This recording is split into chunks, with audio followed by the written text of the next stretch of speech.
O Botafogo apresentou Almada e no jogo contra o Atlético apresentou também a sua torcida, o Igor Jesus e também o volante Alain, né, junto com a Almada, numa festa maravilhosa no estádio Newton Santos, onde a gente venceu o Galo. Só que isso está gerando uma dor de cotovelo crônica em alguns elementos, algumas figurinhas conhecidas já da imprensa, né, que a gente já pode, inclusive, chamar, já pode não, né? A gente sempre chamou de Flapress, né? Eu vou falar sobre isso depois da vinheta.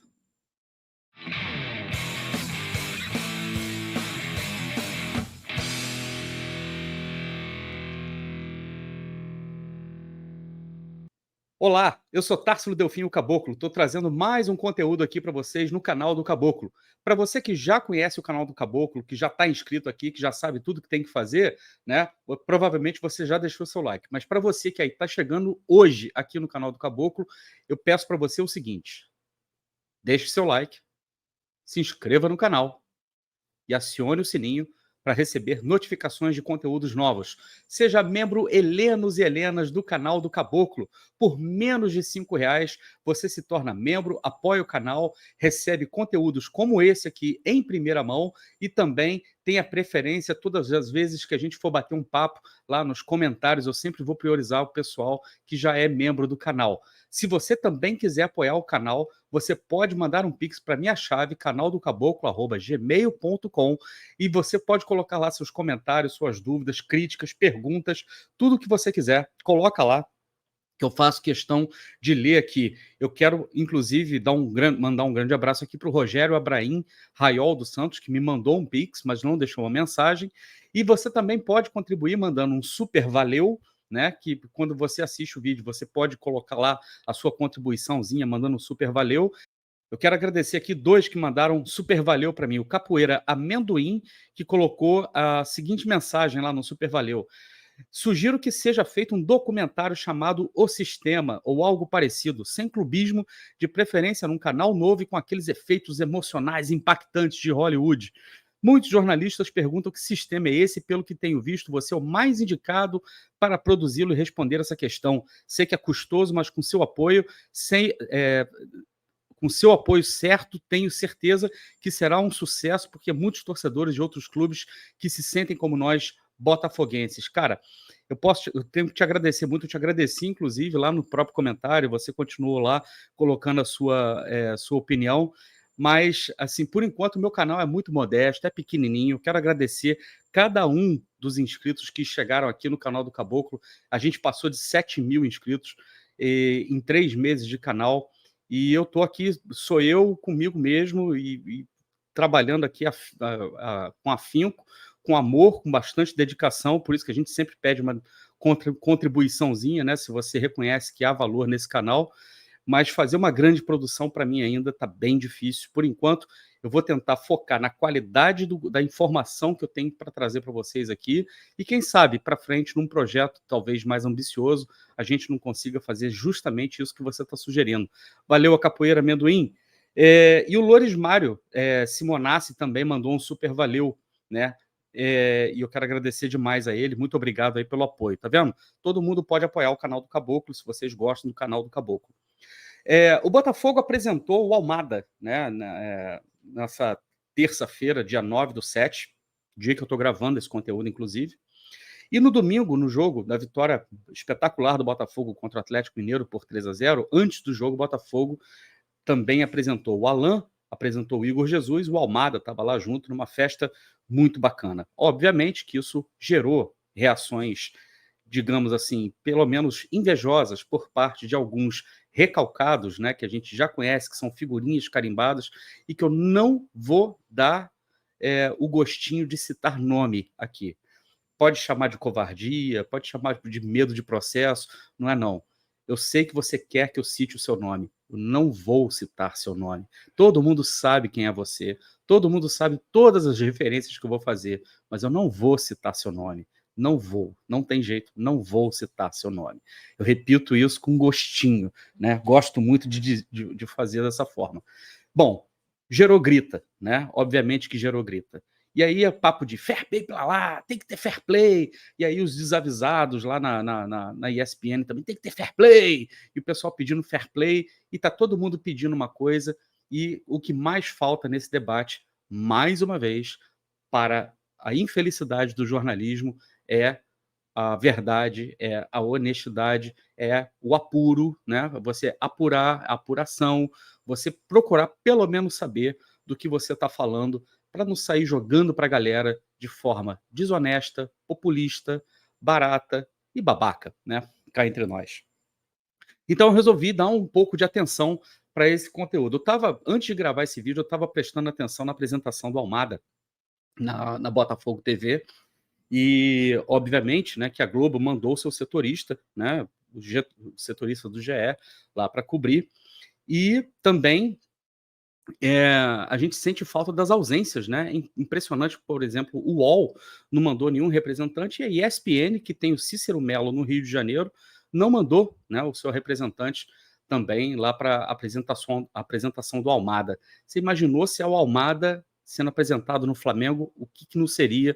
Quantas horas de debate eles estariam dedicando, por exemplo, à cobertura da apresentação de um jogador dessa estatura num clube como o Flamengo? Até mesmo no Fluminense eles têm dado mais atenção, né? Mas, enfim, eu não estou aqui para reclamar, eu estou aqui para tentar colocar os pingos nos is, tentar aqui restabelecer um debate que seja ponderado, mas que seja principalmente pautado na investigação, pautado na pesquisa, pautado naquilo que o jornalista deveria fazer e simplesmente deixou de fazer porque assim o convém, tá?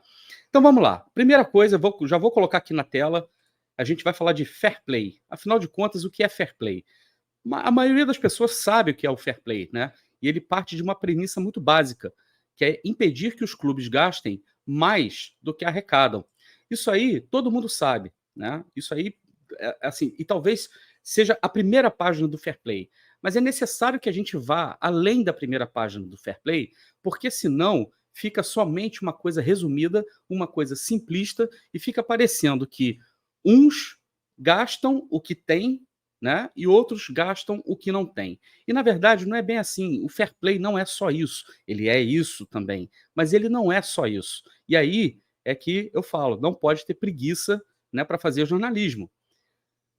Outra regra do fair play também, né, isso é implementado, né, no Reino Unido, na Premier League, isso é implementado pela UEFA, é implementado nas principais ligas do mundo, também é impedir os que arrecadam mais, como é o caso de Flamengo, como é o caso de Palmeiras, de gastar desproporcionalmente em relação aos que arrecadam menos. Opa, aí a gente já tem um problema, porque aqui eles não querem discutir. Quando você fala que um time que arrecada muito mais vai ter uma capacidade muito maior de gastar contra uma equipe que arrecada menos, você vai acabar gerando uma discrepância muito grande na competitividade. Isso é ruim para o produto liga, isso é ruim para o campeonato.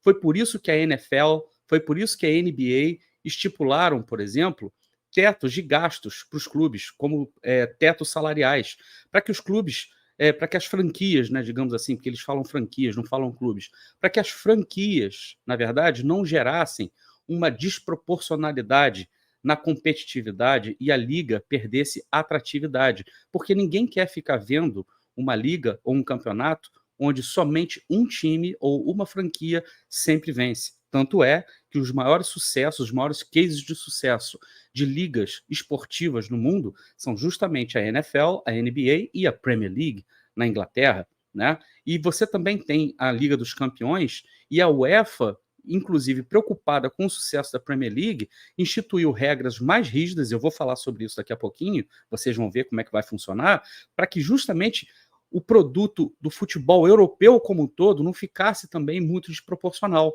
porque o que acontece? Daqui a pouco está todo mundo vendo somente Premier League e ninguém mais vai querer ver Bundesliga, nunca mais as pessoas vão querer ver a Série A italiana, não vão querer mais ver o Campeonato Espanhol.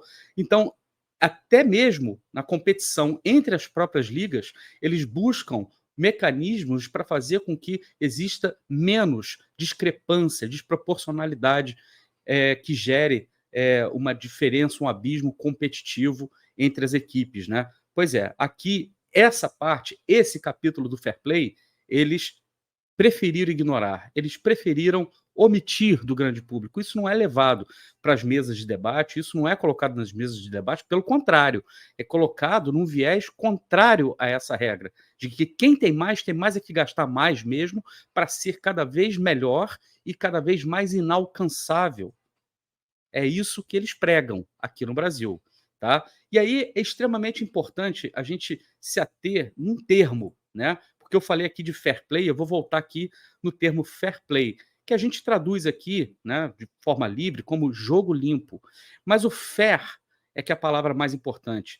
Fair em inglês significa justo, tá? E aquilo que é justo é aquilo que é obtido de maneira justa, obtido de maneira legal, sem que você precise corromper, sem que você precise daquela roubadinha, né, para que você consiga chegar lá, sem que você tenha vantagens inescrupulosas ou vantagens desmerecidas para você conseguir obter os resultados que você visa ter. Só aí, né, essa premissa da palavra fair, o significado da palavra fair, já derrubaria, tá, todos os argumentos que o tal jornalista, né, tem levantado para poder criar aí a sua cruzada, né, contra um adversário que potencialmente está vindo mesmo para incomodar e vai tirar você da sua área de sossego, da sua zona de sossego, vai acabar com o sossego do seu sítio. Basicamente é isso, do seu fazendão. E aí, uma outra premissa extremamente importante do fair play é que ele busca proporcionar a administração de possíveis e eventuais prejuízos. Olha que interessante, proporcionar a administração de possíveis e eventuais prejuízos, como na Premier League, por exemplo, que os clubes têm a permissão de ter prejuízos de até 60 milhões de libras num ano, em 3 anos correntes. Eles podem ter esse acúmulo de prejuízo, né, em 3 anos correntes. E por que isso acontece? Por um simples fato. Porque mesmo que você faça todos os investimentos de maneira segura, você não tem garantias, por exemplo, que você vai chegar no final do campeonato e vai conseguir obter o resultado que você esperava. Então, num esporte de alto risco, né, de investimento de alto risco, como é o caso do futebol, é natural que, às vezes, os investimentos que você faz, eles acabem não logrando êxito. Então, existe uma tolerância com prejuízos e existe uma tolerância, inclusive, para que haja uma administração desses riscos. Tá? Obviamente, isso não significa que eles estejam dando carta branca para as pessoas assumirem prejuízos astronômicos a fim de que eles possam simplesmente jogar isso como desculpa no final do ano, lá nos seus balanços, dizendo que, infelizmente tivemos um ano ruim. Não se trata disso. Se trata de que é tolerável que as equipes, que todas as equipes tenham algum tipo de prejuízo, tá? E a Premier League é tolerante com isso. Até porque, né, você aí, na sua vida pessoal, você já pode, por exemplo, ter tido um excelente emprego, tinha uma vida financeira bem estabilizada, de repente acontece alguma coisa na sua vida que a gente não consegue prever, que a gente não consegue explicar, e você acaba se desorganizando, você acaba, sei lá, entrando no cheque especial, você acaba precisando contrair empréstimos, né? E tudo que você precisa é de um outro lado, aquele lado que vai te ceder o crédito, te dando a oportunidade de se reerguer, de administrar a sua vida, de tentar se reerguer, para que você volte aos trilhos, ao invés de explorar você, cobrando 800% de juros ao ano, né? Como é o caso, por exemplo, da empresa da dona, da presidente do Palmeiras, por exemplo. Eu estou dando só os 2 exemplos aqui para vocês verem como são enviesados os comentários de fair play no Brasil, né? Como eles são extremamente tirados de contexto, né? Mas vamos lá. A UEFA criou uma regra, né, para tentar equilibrar o jogo, como eu havia falado para vocês, porque a Premier League estava ganhando realmente muita prominência na Europa, né? Aliás, continua, né? E a UEFA criou uma regra chamada de FSR, né? Que é a sigla para Financial Sustainability Rules, ou regra de sustentabilidade financeira. Essa é da UEFA, tá? Não é da Premier League, essa é da UEFA, tá? E o objetivo, né, do FSR é fazer com que os clubes só podem gastar em jogadores, comissão técnica e comissões de agentes 70% do que arrecadam.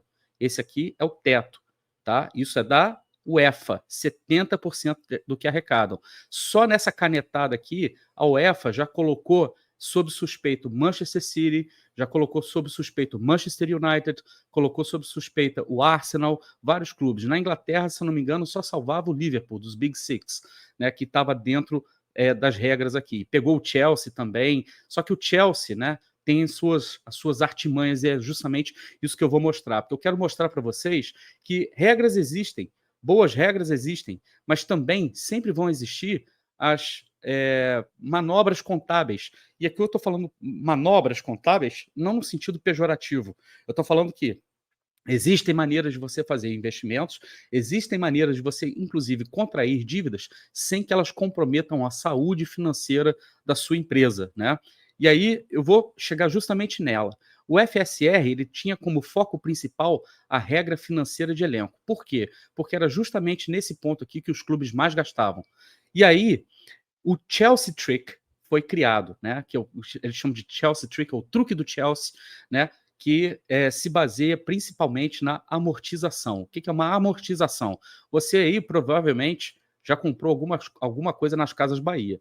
Você provavelmente já comprou alguma coisa no Ponto Frio, já comprou alguma coisa nessas grandes lojas brasileiras aí, onde você compra eletrodomésticos com parcelas a perder de vista. No final do dia, você vai acabar pagando 2 aparelhos ao invés de um, né? Isso é comum. Mas qual é a grande vantagem? É que na amortização, no sistema de amortização, o valor da parcela cabe no seu orçamento mensal. Você não tem que, por exemplo, pagar, sei lá, R$ 5.000 numa geladeira, sendo que você ganha 2 salários mínimos, por exemplo. Você pode pagar a prestação da geladeira em 24 meses e a prestação dessa geladeira cabe dentro do seu orçamento. Só que os juros que vão ser cobrados de você vão ser astronômicos. Isso, por exemplo, quando você tenta explicar para uma pessoa lá de fora, isso não entra na cabeça deles, porque geralmente você faz as compras à vista, né? A amortização não é uma prática muito comum, mas o Chelsea, né, virou uma espécie de Casas Bahia, ou passou, na verdade, a negociar dentro do sistema das Casas Bahia, né? E aí você tem, só como exemplo, 2 jogadores que foram contratados pelo Chelsea, o Caicedo e o Enzo Fernandes, cada um deles custando o seguinte: o Caicedo custou 115 milhões de libras e o Enzo Fernandes 105 milhões de libras. São valores assim absolutamente exorbitantes, bizarros. A libra deve estar, sei lá, uns R$ 7 hoje em dia. Então a gente está falando aqui de duas compras, de 2 negociações que podem chegar a 1,5 bilhão de reais pelo Caicedo e pelo Enzo Fernandes. Tá? A gente não está falando de 2 das maiores estrelas mundiais. A gente está falando de jogadores que têm lá suas qualidades, mas que no mundo real, no mundo comum, no mundo mortal, jamais deveriam custar o que eles estão custando. Mas como é que o Chelsea consegue, por exemplo, gastar essa grana toda? Se você colocar as duas somas aqui, os 2 valores, daria 220 milhões de libras. Com 220 milhões de libras, você já extrapolaria todo o seu orçamento. Ou seja, você não conseguiria cumprir com as regras do fair play, nem da Premier League e nem da UEFA, né? Porque são valores que vão muito além da arrecadação do clube, né? E a gente está falando aqui só do valor de transferência, ainda tem salário do restante do elenco, tal. Ou seja, esses valores aqui seriam proibitivos. Só que o Chelsea fez com cada um desses atletas um contrato de 8 anos. E nesse contrato de 8 anos, ele diluiu as parcelas que eles precisavam pagar para os seus clubes de origem. Ou seja, na amortização, o Chelsea gastava por ano, ao longo desses 8 anos, 27,5 milhões de libras. Pronto, coube no orçamento. Casas Bahia, mais ou menos isso. Por isso que o Chelsea pagou o valor que pagou, exorbitante. Coloca aí, então, não que seja juros, né, mas já colocou o valor bem acrescido, porque sabia que ia pagar a perder de vista.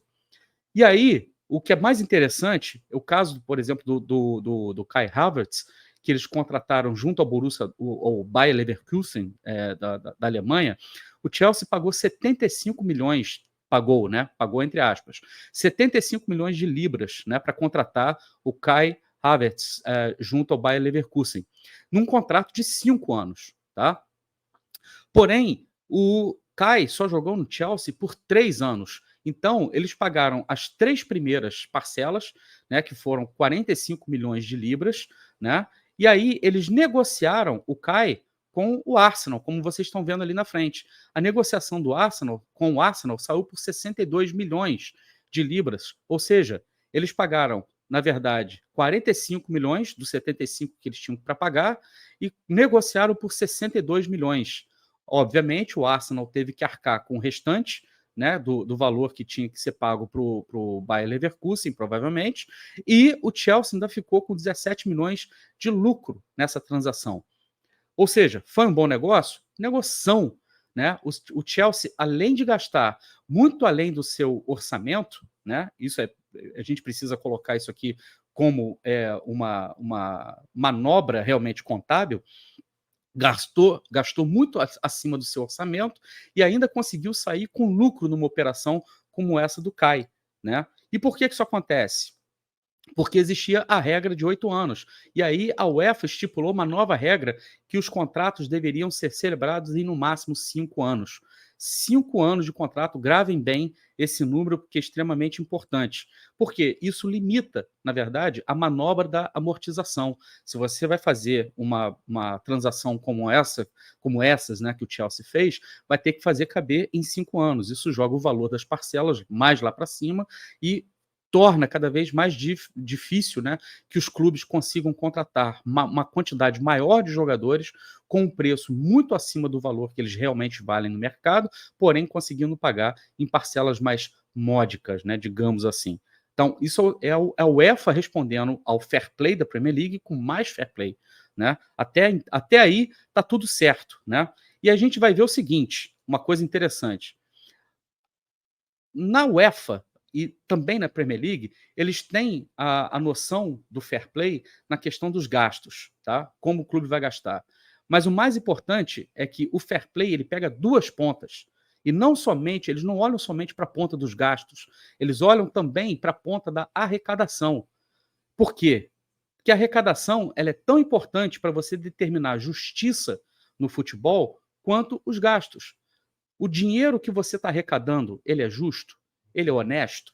O dinheiro que você está conseguindo levantar, ele tem uma fonte confiável, comprovável? Né? Tudo bem que na Premier League eles tiveram que fazer muitas gambiarras, nas leis do país, inclusive, para conseguir aceitar o dinheiro russo, que, né, trouxe muita liquidez para o mercado inglês, não somente no futebol, no setor imobiliário também, em vários outros setores da economia inglesa, e recentemente o dinheiro saudita. Né? Vamos lembrar aqui que os sauditas compraram, que o Estado, né, comprou um clube na Inglaterra, que é o Newcastle, né, através de um fundo soberano do país. Ou seja, esse tipo de movimentação acontece. Mas como é que seria? Um sheik, dono de um Estado, chega e compra um clube? Né? Acabou a competição. Com o Manchester City é exatamente a mesma coisa, é um sheik que é dono do clube. Imagina esse cara colocar a fortuna pessoal dele, né, para contratar os melhores jogadores, para fazer tudo que ele tem que fazer no clube. Isso simplesmente destruiria a competitividade. Né? Você não pode permitir que o Estado entre e compre um clube. Né? Por quê? Porque isso traz uma discrepância muito grande para a competitividade. Então, a Premier League e também a UEFA respondem com regras cada vez mais rígidas para limitar a quantidade de dinheiro que esses donos ultra, mega, trilionários possam gastar nos clubes, gerando assim a discrepância. Mas lembre disso, eu estou falando de estados envolvendo, investindo em futebol, investindo em clubes. Né? Então, a preocupação no fair play ela tem que ser nas duas pontas, tanto na arrecadação quanto nos gastos. E é aí que a porca torce o rabo. Porque se a gente pegar só na Premier League, a gente tem aqui direitos da TV na Premier League, a divisão dos direitos da TV na Premier League. 50% de tudo que a Premier League arrecada é dividido igualitariamente entre os clubes, todos eles, os 20 clubes que disputam a Premier League. 25% dessa arrecadação é paga através de classificação final, ou seja, existe um escalonamento, né, para você pagar os clubes no final. E 25% pela audiência, o que é justo. Veja bem, não confundam audiência com número de torcedores. Audiência é o quanto de audiência que deu naquele ano. Por exemplo, no ano que o Leicester foi campeão, o Leicester foi um dos campeões de audiência, porque não eram somente torcedores do Leicester que estavam vendo, eram torcedores de outros clubes que queriam ver o Leicester sendo campeão também. Era a internacionalização da Premier League, né? Porque a Premier League ela tem 52% da sua receita vindo de vendas de transmissões para fora da Inglaterra, para fora do Reino Unido. Ou seja, é uma liga internacionalizada que arrecada muito mais e não depende de torcedores locais ou de torcedores declarados para poder fazer uma divisão de receita. Eu, por exemplo, eu posso ser torcedor de qualquer clube inglês e eu não entro na conta lá como torcedor, eu entro na conta como audiência. Essa é uma diferença extremamente interessante. Tá vendo como é que a gente, quando faz pesquisa, a gente consegue entender como é que funcionam os mecanismos? É simples. E veja bem, eu sou Botafogo, eu estou aqui ó, com a camisa, eu estou vestido com a camisa. Nesse caso, vestido com a camisa, tá? Eu tenho lado. E eu assumo isso. Eu assumo que eu tenho lado. Tá? Mas isso não me dá o direito de ser escroque. Isso não me dá o direito de ser mentiroso. Isso não me dá o direito de ser mau caráter. Isso não me dá o direito de ser um mau profissional, de ser preguiçoso, no final das contas, tá? E não me dá o direito de ser recalcado, tá? Porque se eu precisar falar, por exemplo, mal do meu clube, eu estou aqui com o escudo do meu clube, aliás, camisa de 1989, daquele título maravilhoso do estadual, estou aqui com a camisa do meu clube, defendendo o meu clube de forma aberta, e isso é honesto.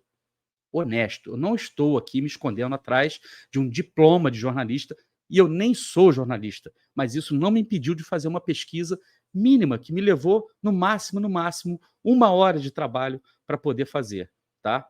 Pesquisa mínima. Só que aí, o fulano, né, o tal recalcado, me vem com uma história de que Flamengo e Palmeiras conseguiram se reerguer e estão no patamar que estão hoje por pernas próprias. E é aí que eu não me aguento. E é aí que chega no momento em que a gente precisa dizer o seguinte: mais do que o fair play financeiro, a gente precisava ter no Brasil uma coisa chamada fair play jornalístico. Porque o fair play jornalístico deveria ser, aliás, é o código de conduta do jornalismo, que eu já trouxe aqui para vocês em outro conteúdo, mas o fair play jornalístico, ele deveria prever sanções a quem mente, a simplesmente quem distorce a verdade e, principalmente, quem aposta na ignorância das pessoas, como é o caso dessa pessoa, desse sujeito. Tá? E aí eu vou mostrar para vocês como que esse sujeito está errado. Ele está errado e por preguiça e por uma questão de realmente desvio de caráter, que é muito grave no caso dele. Eu vou mostrar isso aqui para vocês agora. Então vamos lá. Isso aqui é um blog, tá, gente? Quando eu colocar blogs aqui, eu não quero que vocês desconfiem do blog, tá? E nem que vocês também coloquem toda a sua fé no que está dizendo aqui no blog. Só que eu achei esse compilado aqui de informações, aparentemente é um blog que eu conheci ontem, né, pesquisando sobre isso, e que também aparentemente não gosta muito do queridão do sujeito, né? Mas vamos lá. Né? E aqui ele fala sobre a moralidade que passa longe do Flamengo nos contratos de patrocínio com a Peugeot, com a Jeep e com o BNDES, envolvendo o BNDES. Né? E veja bem, as reclamações, né, de que eles são prejudicados, né, por outros clubes ou então pela federação, geralmente acontece num período em que eles não estão ganhando. E agora eles são líderes do campeonato, nesse momento são líderes do campeonato, e coloca, na verdade, a sua tropa de choque, né, para poder atingir, né, os possíveis adversários. E aqui, o que é interessante, ele falando aqui o seguinte, ó, o atual presidente do Flamengo, e essa matéria aqui é antiga, né, obviamente, era o Bandeira de Melo, Eduardo Bandeira de Melo, foi eleito em 3 de dezembro de 2012 e é executivo no BNDES. Guarde essa data, 3/12 de 2012. Ele era realmente executivo no BNDES. Eu não estou afirmando nada com relação ao Eduardo Bandeira de Melo. Pode ser que tudo que esse rapaz falou no blog dele aqui seja apenas coincidência, tá? Quero deixar isso muito claro, porque eu não quero aqui fazer nenhum tipo de acusação contra ninguém, contra a honra de ninguém. O jornal De Fato, que ele usa como fonte aqui no blog dele, né, no dia 4 de maio de 2015, trouxe a seguinte manchete: executivo do BNDES é o novo presidente do Flamengo, né? E aqui depois vem as notícias, né? Deixa eu fechar o anúncio aqui. Conforme noticiado no Estadão, em 21 de janeiro de 2013, 49 dias após Bandeira ser eleito, a Peugeot recebe dinheiro do BNDES e patrocina o Flamengo. São apenas coincidências, tá, gente? Ó, noticiado no Estadão, não sou eu, Társilo, que está dizendo. No dia 21 de janeiro de 2013, 49 dias após Bandeira ser eleito, tá? Com poucos detalhes e muitas interrogações, abre aspas aqui, o Flamengo anunciou oficialmente nesta segunda o acordo com a Peugeot para um patrocínio de 3 anos, sem divulgar valores. O presidente do clube, Eduardo Bandeira de Melo, vice-presidente de marketing, Luiz Eduardo Batista, e representantes da empresa celebraram o acerto com o primeiro gol de placa da nova gestão na área de aumento de receita e marketing. A montadora francesa estampará sua marca na área nobre do uniforme até abril, quando passará as costas, né? E aqui está a reportagem, o recorte da reportagem no Estadão. Peugeot, nova patrocinadora do Flamengo, ficará no peito só até abril, né? Isso no dia 21 de janeiro de 2013. Matéria assinada pelo Leonardo Maia, tá? A partir do 4º mês, a Peugeot vai passar a estampar as costas da camisa rubro-negra. E aí no Estadão, abre aspas, a reportagem apurou que a Peugeot desembolsará um valor fixo de 27,4 milhões pelas 3 temporadas, ou pouco mais de 9,13 milhões de reais por ano. Um valor baixo demais, tanto para o Flamengo quanto para a montadora. Guarde também essa informação, ele diz aqui, 3 temporadas, 2013, 14 e 15, né, por um valor de 27,4 milhões de reais pelas 3 temporadas. A gente tem visto as casas de apostas fechando acordos com os clubes nesse momento agora da natureza de 300 milhões de reais. Obviamente que tem correções e tal, mas isso é uma coisa muito interessante. Na sequência, apenas 9 dias depois de anunciar o patrocínio, vem o retorno do favor. E o blogueiro aqui coloca favor entre aspas, tá? No site do BNDES. Veja bem, para quem não sabe, BNDES é o Banco Nacional de Desenvolvimento, é um banco brasileiro, é um banco nacional e é um banco estatal, tá? BNDES aprova financiamento de 154 milhões para investimento da Peugeot Citroën no Brasil. É só uma coincidência que no momento que a Peugeot anuncia um patrocínio baixo de 27 milhões de reais por 3 anos no Flamengo, 9 dias depois, a Peugeot ganha do BNDES, cujo o ex-presidente do Flamengo era executivo, um financiamento de 154 milhões para investimentos da Peugeot Citroën no Brasil. O BNDES aprovou financiamento, aqui está dizendo aqui, a Peugeot 208, lançado industrialmente nessa quarta-feira, 30, em cerimônia na fábrica da empresa na cidade de Porto Real, no Rio de Janeiro. E aqui ele continua dizendo, pelas contas simples, que para flamenguista, aqui ele vai fazer uma ironia, que para flamenguista é complexo demais, tá? Eu não vou entrar nesse mérito, né? 154 milhões menos 27 milhões e 400 dá um lucro de 126,6 milhões de reais para a Peugeot em 3 anos. Mas para o Flamengo, o lucro é exatamente os 27,4 milhões que a Peugeot devolve pelo favor, né?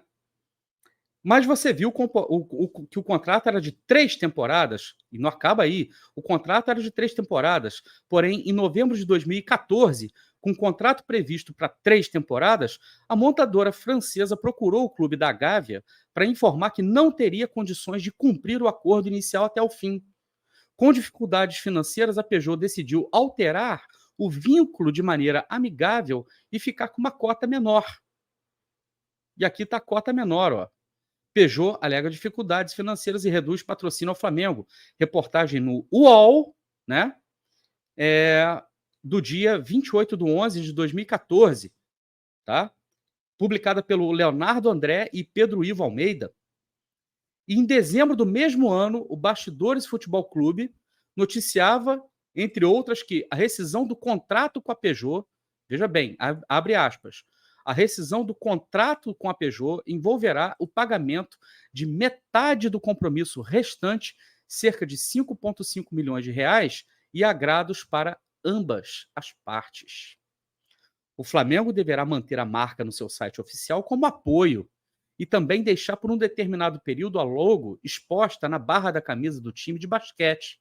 A empresa, por sua vez, manterá por alguns meses todos os carros cedidos para uso do clube e da diretoria.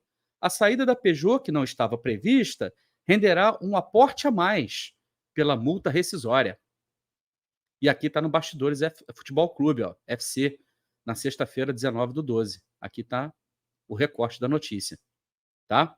E a coincidência. E aqui ele menciona mais uma coincidência. Lembra da Lubrax? Aquele patrocínio que o Flamengo tinha? Pois é, a Lubrax era da Petrobras, mais uma estatal brasileira, que foi patrocinadora do Flamengo por 25 anos. Uma empresa estatal patrocinando o Flamengo por 25 anos. Tá? E o Flamengo foi o único a receber dinheiro do governo nesse período.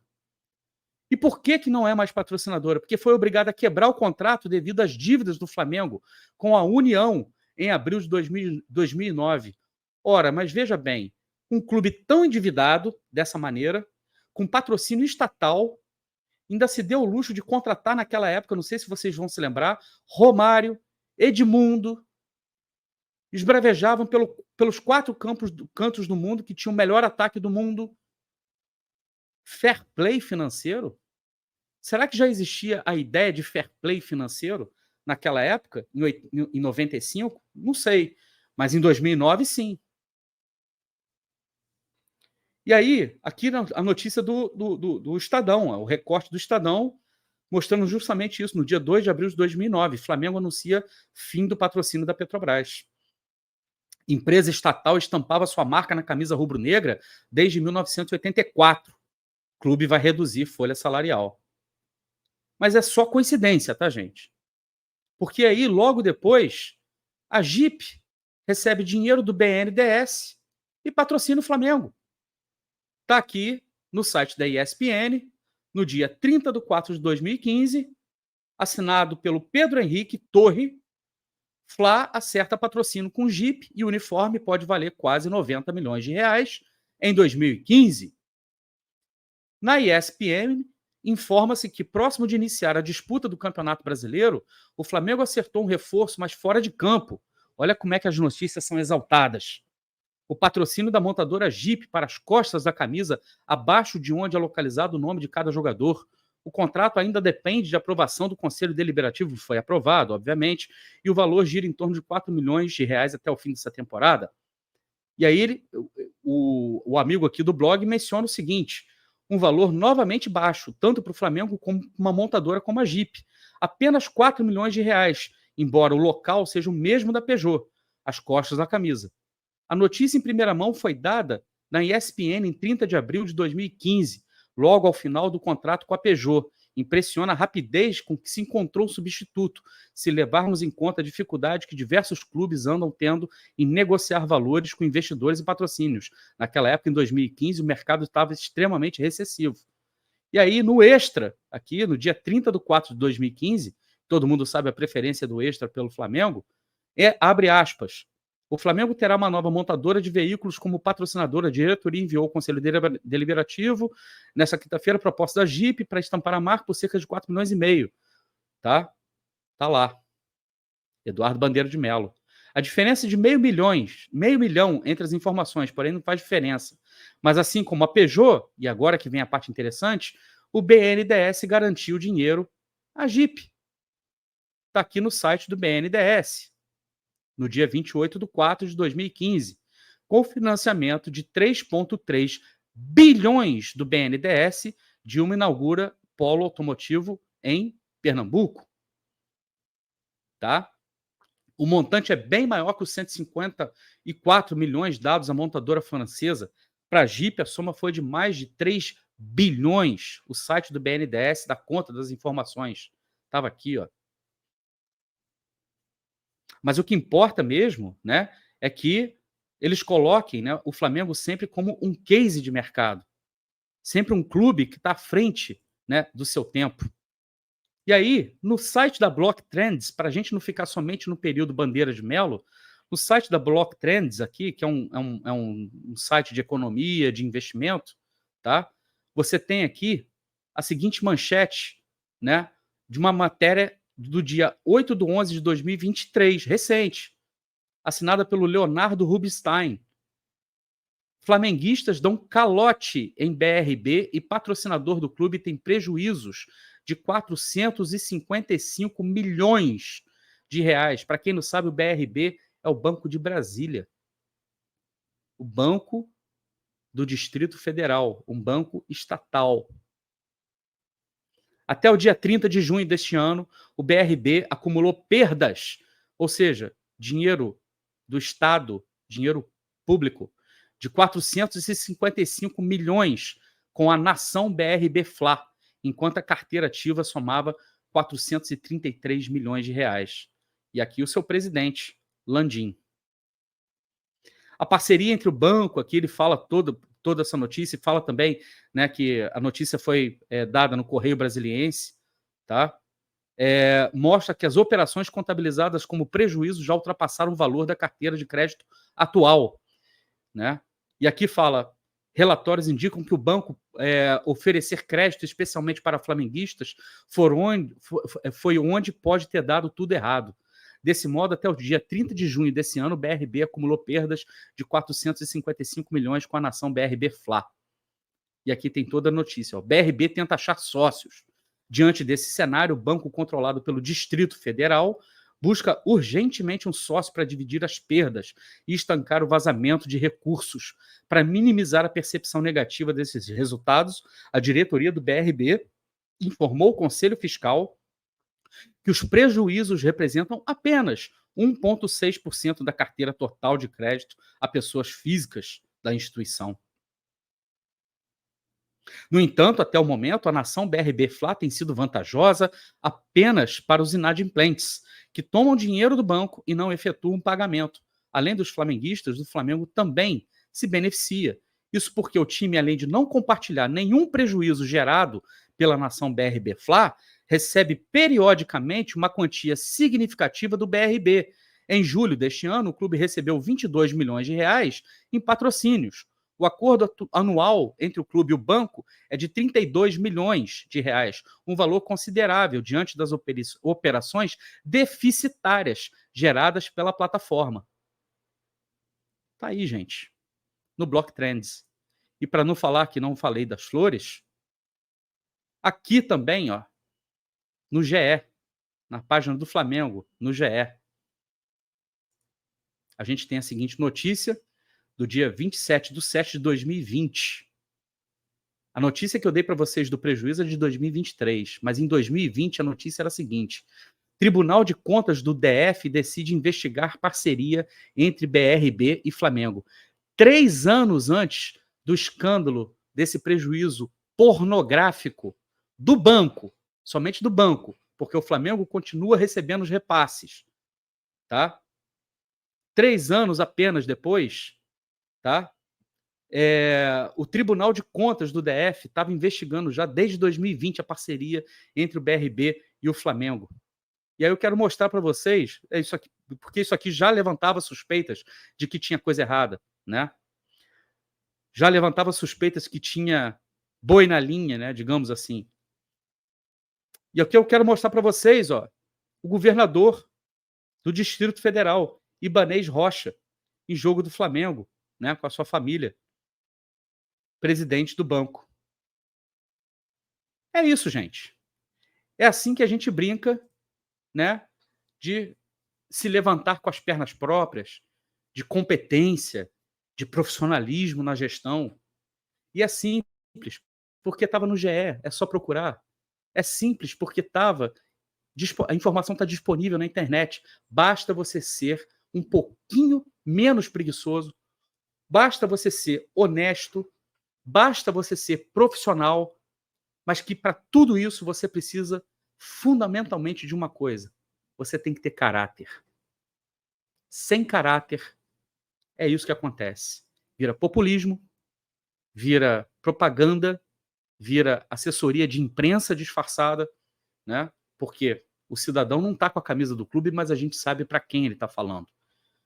visa criar, né, uma confusão muito grande na cabeça das pessoas comuns, porque eu sou a favor do fair play. Eu, sinceramente, eu sou a favor do fair play, tá? Mas eu sou a favor do fair play nas duas pontas, na arrecadação e também no gasto. E quando a gente fala na arrecadação, além de toda essa sujeirada, de todo esse esgoto que eu acabei de mostrar para vocês aqui agora, vocês ainda têm o clube dele sendo um dos principais clubes, aquele que bate o pé para que a arrecadação, pelo menos nos direitos de televisionamento no Brasil, não seja feita de forma equânime, de forma igualitária. A diferença entre o campeão e o último colocado na Premier League é de 1,6%. Para vocês terem uma ideia, o rebaixado, o último colocado no Brasil, sequer recebe premiação. Os últimos 4 colocados no Brasil, eles simplesmente são rebaixados sem nenhum colchão, sem nenhuma grana. Eles são simplesmente rebaixados. A diferença no Brasil, a discrepância no Brasil, começou a ser criada no momento da implosão do Clube dos 13, onde o Botafogo, inclusive, teve sua participação para implodir o Clube dos 13, cometendo suicídio naquele momento ali. Porque o Botafogo aumentou suas receitas, sei lá, de 40 para 80 milhões e celebrou isso. Mas o Flamengo aumentou de 80 para 300 milhões. E aí, você chamar isso de fair, de justo, você precisa ser muito cínico. Ou precisa ser muito mau caráter. Vocês entenderam por que fair play no Brasil não vai funcionar? Porque fair play tem que ser fair, tem que ser justo. Mas não pode ser justiça de goela. Não pode ser para você criar um ambiente onde você não vai mais competir com ninguém. Que você tenha a garantia de que você vai ganhar sempre, todos os anos. Não pode ser assim. Você não joga sozinho. Você não compete sozinho. Quer fair play? Eu topo. Mas tem que ser para valer. Tem que ser de verdade. E não pode ser na canalice, na base da canalice. Se você gostou desse conteúdo, eu peço a você o seguinte: deixe seu like, se inscreva no canal e acione o sininho para receber as notificações de conteúdos novos aqui no canal. Seja membro Helenos e Helenas do canal do Caboclo por menos de R$5. Você ajuda demais o crescimento, me ajuda, inclusive, a trabalhar criando conteúdos de qualidade para que você seja sempre, honestamente, muito bem informado. E se você quer apoiar mais ainda o canal, você pode mandar um Pix para minha chave canaldocaboclo@gmail.com, pode mandar um super valeu, e se você estiver assistindo o vídeo no momento que ele está estreando, você pode mandar super chat também, pode colaborar com o canal do Caboclo. Eu volto a qualquer momento com mais um conteúdo, porque você sabe que aqui no canal do Caboclo, enquanto tiver bambu, vai ter flecha. Um grande abraço.